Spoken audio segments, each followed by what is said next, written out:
chắc là chưa và trong tay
มันมีถุงอยู่ถุงใหม่คอยเอาถุงใหม่ถุงเอาถุงใหม่ใส่มันเออ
วันตุเตภวันตุสาภมังคาลังรังคันตุสาภเทวตาสาภพุทธานุภาเวนัสนาภวันตุเตภวันตุสาภมังคาลังรังคันตุสาภเทวตาสาภพุทธานุภาเวนัสนาภวันตุเตภวันตุสาภมังคาลังรังคันตุสาภเทวตาสาภสังฆานุภาเวนัสนาโสติภาวันตุเต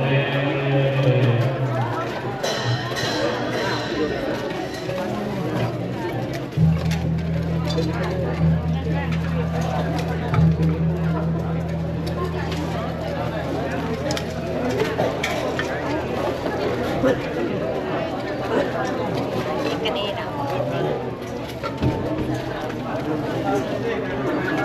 มาอยู่บนนี้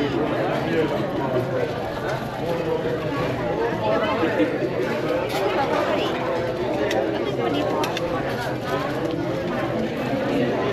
ไงเด้อ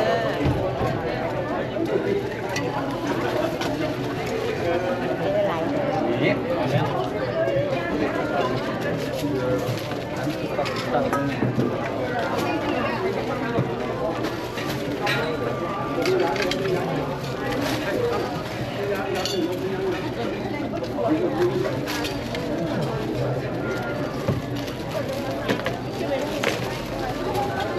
ให้บางก็จอยกันเก็บ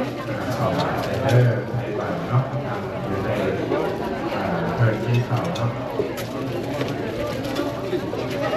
สายเดียวสายโอ้เดินทางเดียวไม่ก็ซอยกันเลยเหรอ ซอยกันแล้วเนาะวันนี้ก็มีอกมีใจเนาะมีพ่อออกแม่ออกมาแต่หลายบ้านหลายเมืองหลายบ่อนเนาะอาจารย์ก็ได้ทวงกันนี้ว่าได้ทวงกันนี้ครับเขายินดีตอนรับวัชบุสุคนเนาะดีใจเป็นพิเศษกับคือว่าพ่อแม่ที่พาลูกพาหลานมาเนาะพาลูกพาหลานพาเมียพาผัวมาเนาะมาก็ดีใจเนาะถ้าเราพวกพาลูกหลานมาเราหาไปเขาจะขอรู้จักเนาะคือว่าพอพ่อแม่ก็เป็นในแง่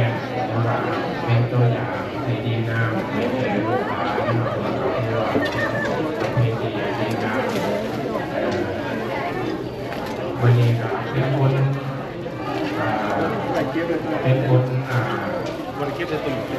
พาเวประจำปี2025เนาะทางวัดเดือเขาก็ไปเรียนทางไปแล้ววัดเขาก็เป็นโดยหลั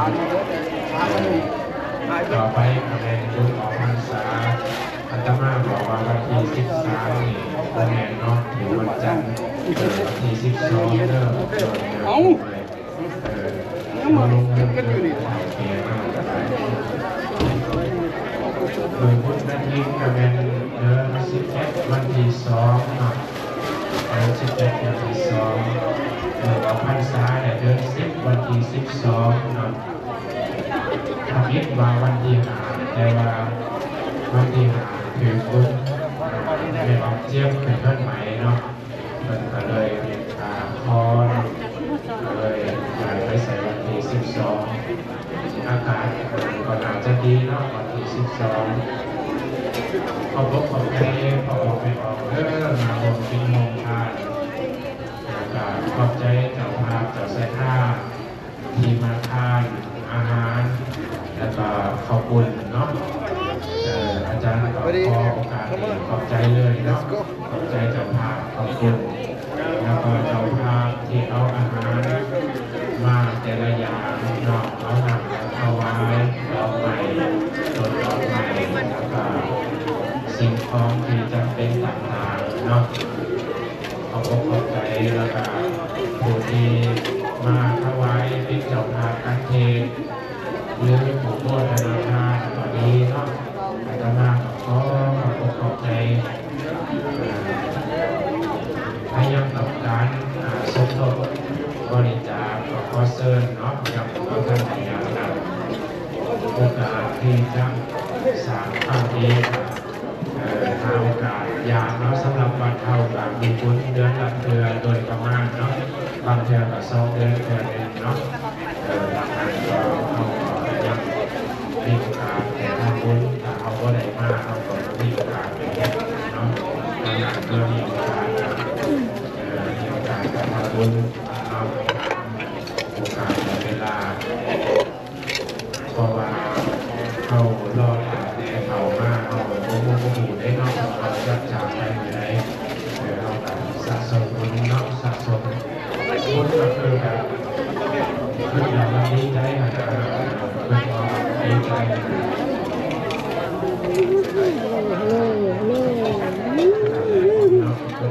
ดีใจเนาะแต่มันลุกใจเด็กแบบนี้เนาะ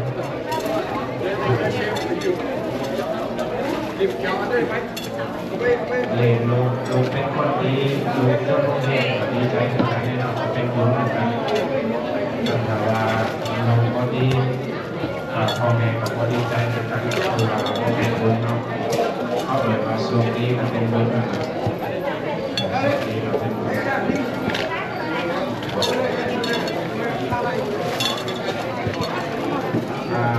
อีก2 อาทิตย์ข้างหน้าเลยก็จะเป็นซีซั่นอาทิตย์เนาะ